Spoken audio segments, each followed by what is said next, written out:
Halo, Assalamualaikum. Dalam video ini, saya akan menjelaskan sedikit mengenai materi gelombang bunyi bagian kedua, yaitu mengenai cepat lambat, frekuensi resonansi, dan gejala gelombang bunyi. Yang pertama, untuk cepat lambat gelombang bunyi. Secara umum, persamaan cepat lambat itu dituliskan sebagai V sama dengan S per T, dengan V sama dengan cepat lambat bunyi, yang satuannya meter per sekon, dan S adalah jarak tempuh yang satuannya meter, serta T yang merupakan selang waktu dengan satuan S atau sekon. Nah, cepat lambat gelombang bunyi itu terbagi menjadi beberapa berdasarkan media perambatannya. Ada di udara, dalam zat padat atau dalam zat cair, dan dalam gas. Nah, di sini dalam zat cair itu mirip dengan dalam zat padat, cuma di sini yang berubah adalah E itu menjadi B. Kalau E ini adalah modulus Young, maka berubah menjadi B, yaitu modulus Bohr kalau di zat cair. Untuk lebih lengkapnya, bisa dilihat di materi untuk keterangannya dan juga satuan-satuannya. Nah, berikutnya adalah frekuensi resonansi. Frekuensi resonansi ini adalah fenomena bergetarnya suatu benda karena adanya benda lain yang bergetar. Frekuensi resonansi itu terbagi menjadi dua. Pertama, frekuensi resonansi pada senar dan frekuensi resonansi pada pipa organa. Nah, yang pertama, frekuensi resonansi pada senar. Bisa dilihat gambarnya. Ini adalah frekuensi resonansi untuk nada dasar. Kemudian yang ini untuk nada atas pertama. Kemudian yang terakhir ini adalah nada atas kedua. Nah, untuk frekuensi pada nada dasar, di sini kita bisa lihat bahwa panjangnya itu adalah lambda per 2. Karena di sini panjangnya itu adalah setengah dari panjang gelombang. Nah, di sini kita gunakan rumus cepat lambat gelombang yang di udara, yang ini tadi V sama dengan lambda dikali frekuensi. Di sini kita cari F-nya, F1 untuk nada dasar. Nah, kemudian kita masukkan lambdanya. Karena lambda per 2 itu sama dengan L, berarti lambda itu adalah 2L. Nah, sudah kita dapatkan untuk F1-nya. Kemudian, untuk V-nya, itu kita ganti dengan cepat lambat gelombang pada tali. Karena senar ini adalah termasuk tali, jadi ini V-nya kita ganti dengan V sama dengan akar F per mu. Nah, kemudian dari rumus yang sudah kita dapat ini tadi, kita ganti V-nya menjadi F1 sama dengan V per 2L sama dengan 1 per 2L dikali akar F per mu. Karena yang di atas ini dan ini sifatnya kali ya, jadi sama. Kemudian di sini mu-nya itu bisa kita jabarkan menjadi ru dikali A. Itu. Nah, ini adalah rumus untuk frekuensi nada dasar. Nah, setelah kita dapatkan frekuensi untuk nada dasar, misalkan kita mencari frekuensi untuk nada atas pertama. Berarti yang ini, itu tinggal kita ganti nilai N-nya. Jadi kalau F1 itu adalah nada dasar, kalau F2 itu adalah nada atas pertama, kemudian yang ketiga itu adalah nada atas kedua. Begitu seterusnya. Silakan dipahami. Kemudian untuk frekuensi resonansi pada pipa organa. Untuk frekuensi nada dasar pada pipa organa, di sini kita bisa lihat. Oh ya, frekuensi resonansi pada pipa organa ini terbagi menjadi dua. Pipa organa terbuka dan pipa organa tertutup. Kali ini kita bahas untuk yang pipa organa terbuka dulu. Pipa organa terbuka itu di ujung-ujungnya dia terbuka. Sini ya, gelombangnya tidak tertutup. Nah, untuk panjang gelombangnya sendiri, ini adalah gambar untuk nada dasar. Sedangkan yang ini adalah untuk nada atas pertama. Kita bisa lihat panjangnya itu adalah setengah dari panjang gelombang. Ya, sini. Kemudian untuk yang nada atas pertama itu panjangnya adalah 2 kali dari nada atas pertama atau L sama dengan lambda. Karena L sama dengan 2 lambda per 2.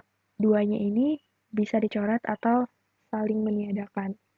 Nah, untuk frekuensi nada dasar atau F1 itu kita gunakan rumus yang V sama dengan V per lambda tadi.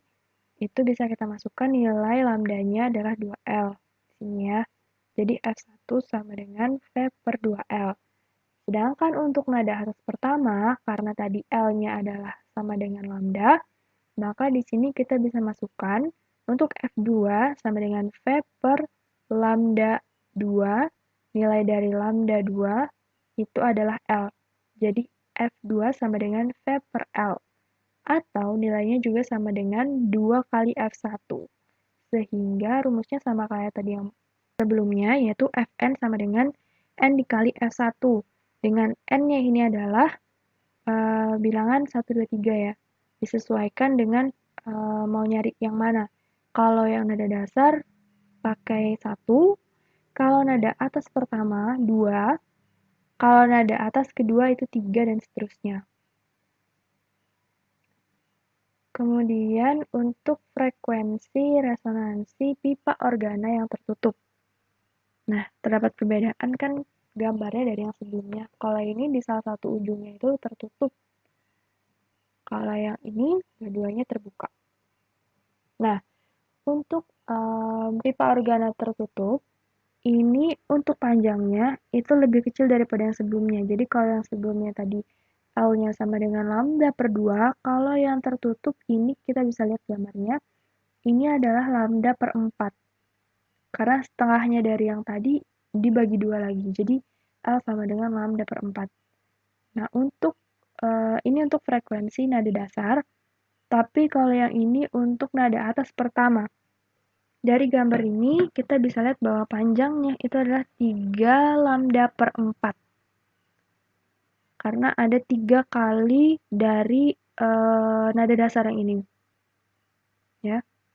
Nah, untuk frekuensi nada dasarnya sendiri, L-nya itu adalah lambda per 4, jadi lambdanya sebesar 4L. Nah, kita masukkan ke rumus yang tadi, F1 sama dengan V per lambda 1. Lambda 1-nya adalah 4L, jadi F1 sama dengan V per 4L. Ini untuk frekuensi nada dasar. Nah, sedangkan untuk nada atas pertama, itu L-nya adalah 3 lambda per 4. Atau lambdanya itu sama dengan 4L per 3. Jadi frekuensinya itu adalah V per lambda sama dengan V per 4L per 3. Kita masukkan lambdanya ini tadi, 4L per 3. Kemudian kita bagi, hasilnya adalah 3V per 4 atau sama dengan 3F1. Silakan dipahami sebentar. Nah, pada pipa organa tertutup, hanya harmonik ganjil yang muncul. Sehingga, harmonik pertama itu adalah nada dasar, atau yang ini F1.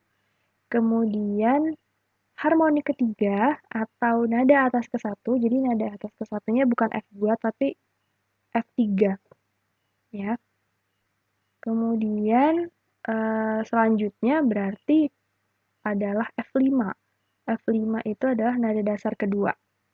Nah, sehingga untuk persamaan umumnya ini Fn sama dengan NF1 dengan N-nya itu 1, 3, 5, dan seterusnya. Ya. Nah, selanjutnya adalah gejala gelombang bunyi. Gejala gelombang bunyi yang akan kita bahas di sini ada 5. Yang pertama pemantulan atau refleksi. Yang kedua adalah pembiasan atau refleksi. Yang ketiga difraksi atau pelenturan. Yang keempat adalah interferensi atau perpaduan. Dan yang kelima adalah efek Doppler. Untuk pemantulan atau refleksi ini Maksudnya gelombang bunyi itu dipantulkan oleh suatu penghalang. Dan pemantulan bunyi ini dia memenuhi hukum pemantulan, yaitu sudut datang sama dengan sudut pantul. Nah, salah satu contoh pemanfaatan pemantulan gelombang bunyi itu adalah proses pengukuran kedalaman laut menggunakan pulsa ultrasonik yang dipancarkan. Jadi nanti pulsanya itu dipancarkan, kemudian dengan selang waktu tertentu, pulsa ini akan kembali diterima oleh pemancar tadi. Kemudian dihitung waktunya. Nah, selang waktu itulah yang dijadikan data untuk mengukur kedalaman laut. Kemudian, untuk lebih jelasnya itu bisa dibaca di materi ajar. Kemudian yang kedua adalah pembiasan atau refraksi. Jadi, gelombang bunyi itu dapat mengalami pembiasan, karena pada gelombang bunyi berlaku hukum pembiasan gelombang, yaitu gelombang datang dari medium yang kurang rapat ke medium yang lebih rapat, dibiaskan mendekati garis normal, dan gelombang datang dari medium yang lebih rapat ke medium yang kurang rapat, dibiaskan menjauhi garis normal. Hal ini menyebabkan suara yang terdengar itu dapat lebih nyaring pada malam hari dan lebih pelan pada siang hari, misalkan saat terjadi petir. Fenomena petir di siang hari dan malam hari itu memiliki suara yang berbeda. Pada siang hari, udara di atas permukaan bumi, ini dia lebih dingin karena partikel udaranya lebih rapat daripada udara yang ada di bawahnya atau tepat di atas permukaan. Sehingga bunyi itu merambat menjauhi normal sesuai dengan hukum pembiasan gelombang. Karena tadi yang atas itu lebih partikelnya itu lebih rapat daripada yang kurang rapat di bawah, maka dia membias menjauhi garis normal. Nah, sedangkan pada malam hari, itu di bagian udara yang atas, dia lebih panas daripada yang bagian bawah. Nah, bagian atas ini partikelnya kurang rapat. Kalau yang di bawah itu lebih rapat. Sehingga bunyi itu dibiaskan mendekati garis normal. Bisa dilihat pada gambar ya. Kalau pada siang hari, suaranya itu membias menjauhi. Tapi kalau pada malam hari, dia mendekati. Nah, itulah yang menyebabkan bunyi pada siang hari itu terdengar lebih pelan daripada pada malam hari. Karena ketika pada malam hari, bunyinya itu dibiaskan mendekati pendengar. Kalau pada siang hari itu menjauhi pendengar. Untuk lebih lengkapnya, silakan dibaca di materi ajar. Nah, untuk selanjutnya adalah difraksi atau pelenturan. Jadi, gelombang bunyi itu dapat mengalami difraksi. Hal ini karena gelombang bunyi itu memiliki panjang gelombang dengan rentang yang lebih besar, yaitu beberapa sentimeter sampai beberapa meter. Kalau dibandingkan dengan gelombang cahaya yang panjangnya hanya berkisar 500 nanometer. Panjang gelombang yang besar inilah yang membuat gelombang bunyi mengalami difraksi. Contoh dari difraksi atau pelenturan dari gelombang bunyi yaitu suara mesin mobil yang bisa kita dengar pada tikungan meskipun mobil tersebut belum terlihat karena terhalang oleh bangunan. Nah, selanjutnya adalah interferensi atau perpaduan.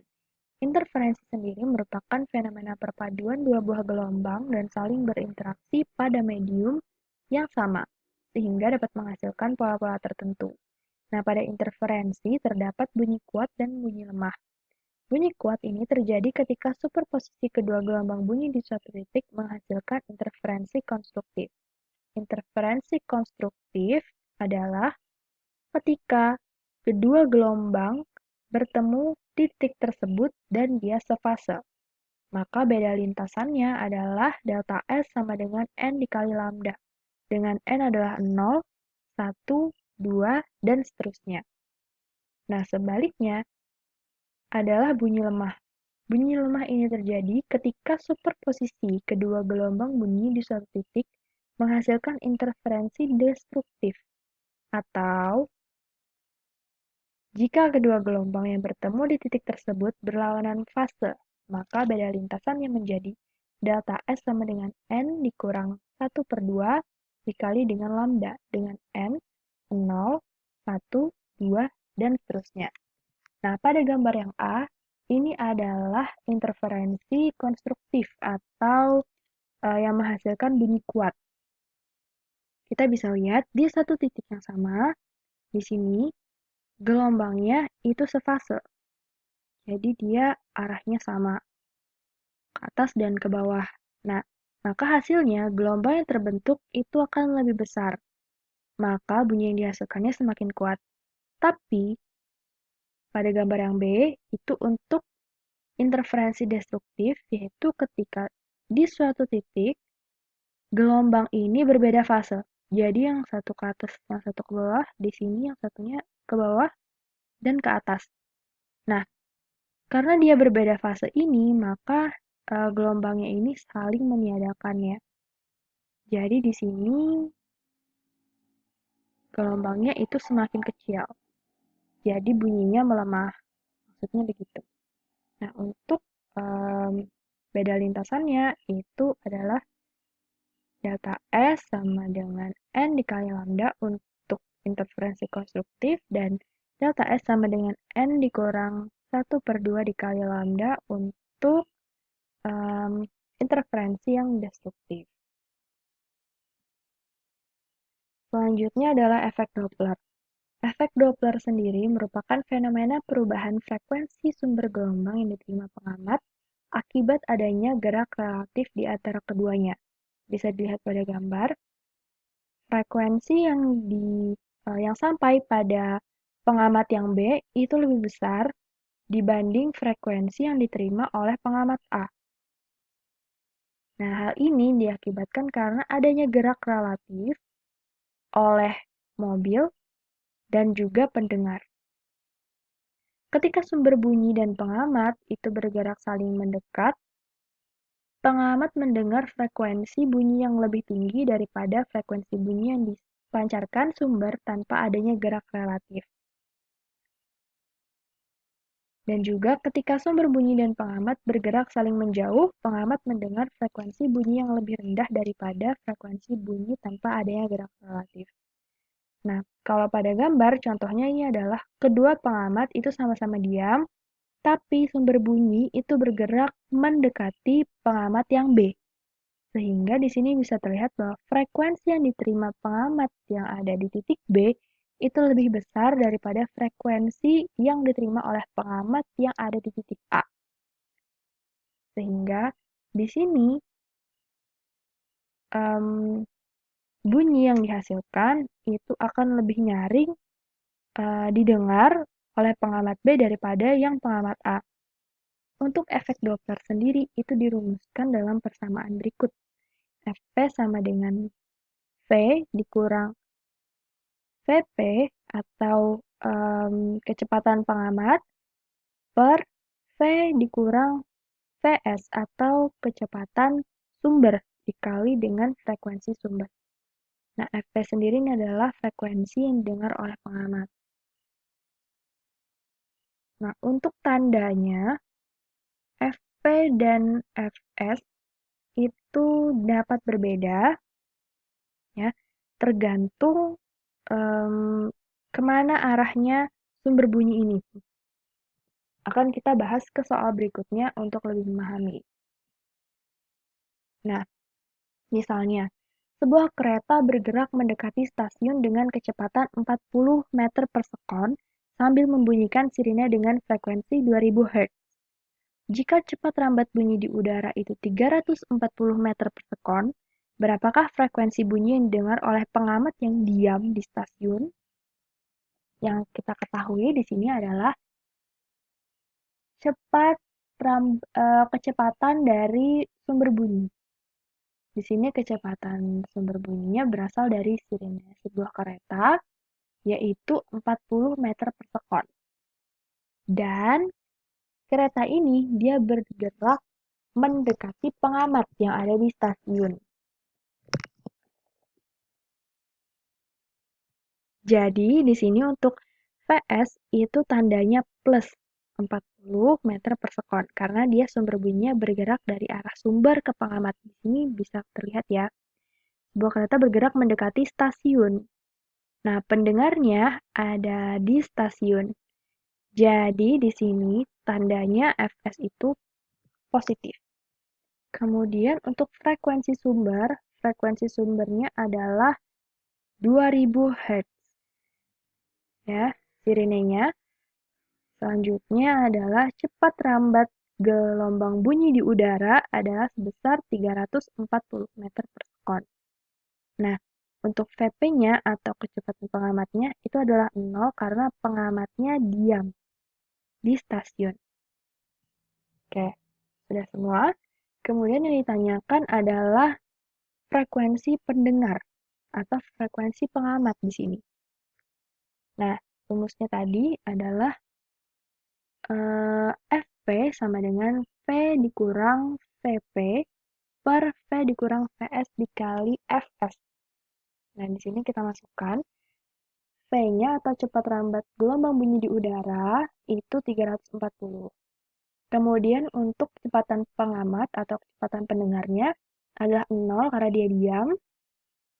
Kemudian di sini sama 340 V-nya. Nah, di sini untuk Vs-nya itu kita masukkan tanda yang 40 meter per sekon tadi. Ya. Jadi 340 dikurang plus 40 dikali dengan 2000. Atau Fs-nya atau frekuensi sumbernya tadi 2000 Hz. Nah, kemudian di sini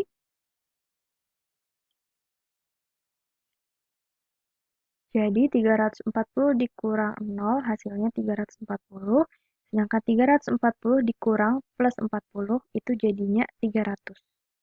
Dikali dengan 2000, hasilnya adalah 2267 Hz. Jadi frekuensi bunyi yang didengar oleh pengamat itu sebesar 2267 Hz. Nah, untuk lebih lengkapnya, lebih jelasnya, untuk panduan tanda negatif dan positifnya itu bisa dibaca di materi. Sekian yang dapat saya sampaikan. Apabila ada yang kurang jelas bisa ditanyakan. Terima kasih. Wassalamualaikum warahmatullahi wabarakatuh.